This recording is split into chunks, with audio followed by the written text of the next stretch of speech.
Se o cristianismo, na sua origem, não fosse bem uma religião como a gente conhece hoje, mas sim um movimento revolucionário, hoje nós vamos mergulhar nessa ideia bem provocadora usando a análise de dois gigantes do pensamento, Friedrich Engels e Rosa Luxemburgo. A gente vai tentar entender o cristianismo primitivo por um ângulo completamente diferente. Para começar, olha só essa comparação que o Friedrich Engels faz. De um lado, o cristianismo lá no início. Do outro, o movimento operário moderno. Ambos, segundo ele, nascem como um movimento dos oprimidos. Ambos são formados por gente perseguida e que sonha com a libertação da miséria. A diferença é crucial, para Engels, o cristianismo prometia um paraíso depois da vida, enquanto o socialismo quer construir essa libertação aqui e agora, na Terra. E isso leva a gente para a grande pergunta: como é que pode um movimento de resistência dos pobres, dos escravos, se transformar na religião oficial do mesmo império que os esmagava? Como é que a revolução virou uma instituição de poder? É exatamente esse paradoxo que a gente vai tentar desvendar. Para achar a resposta, Engels nos leva direto para a fonte, para o texto cristão mais antigo que existe, o livro do Apocalipse, escrito ali por volta de 68 d.C. É aqui ele argumenta que a gente encontra o espírito original, a crença mais pura e bruta dos primeiros cristãos. E o tom desse livro é surpreendente. Longe daquela imagem de religião do amor, o que pulsa no Apocalipse é um sentimento de vingança. As almas dos mártires, veja bem, não estão pedindo perdão para os seus opressores, não. Elas estão clamando por justiça. Elas querem vingança. É um verdadeiro grito de guerra. E claro, esse livro guarda um dos mistérios mais famosos da história, o número 666. Mas, segundo a análise de Engels, isso não tem nada a ver com uma profecia sobre o fim do mundo. É, na verdade, um código político, uma mensagem secreta sobre um inimigo bem real que vivia na mesma época dos primeiros cristãos. E decodificar isso é fascinante. O alvo era claro, Roma. O método era a gemátria, uma espécie de numerologia hebraica onde cada letra tem um valor numérico. E a solução? O nome Neron Caesar, que é imperador Nero, em hebraico, dá a soma exata de 666. Ou seja, para os primeiros cristãos, o anticristo não era uma figura do futuro, era o imperador que os perseguia naquele exato momento. Certo, a gente já viu a ideologia de luta.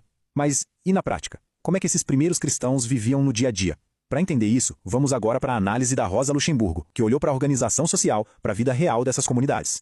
O que a Rosa Luxemburgo mostra é basicamente um comunismo na prática.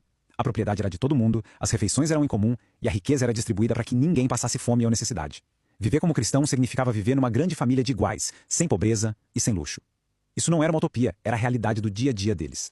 E olha, isso não é uma interpretação moderna, não. Séculos depois, um dos padres mais importantes da igreja, São João Crisóstomo, lamentava que esse espírito comunitário tinha se perdido. Ele olhava para trás e via que algo essencial tinha ficado pelo caminho.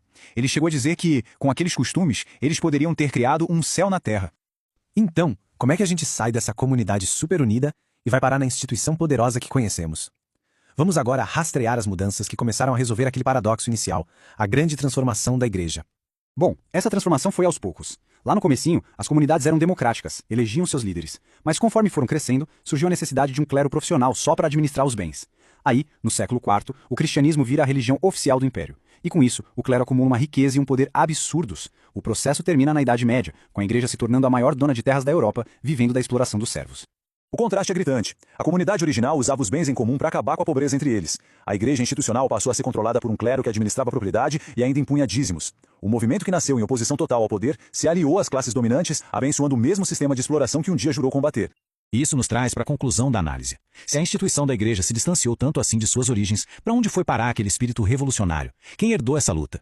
E aqui está a tese central de Engels e Luxemburgo. Para eles, o espírito revolucionário do cristianismo primitivo não morreu.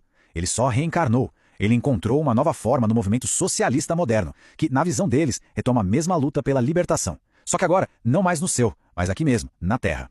E para fechar, fica uma pergunta. A análise que a gente viu argumenta que o cristianismo nasceu das condições materiais de opressão do Império Romano. Se as religiões são de fato moldadas pela sociedade da sua época, qual seria o papel delas hoje, num mundo que muda tão rápido, com tantas transformações sociais e econômicas? Fica aí a reflexão.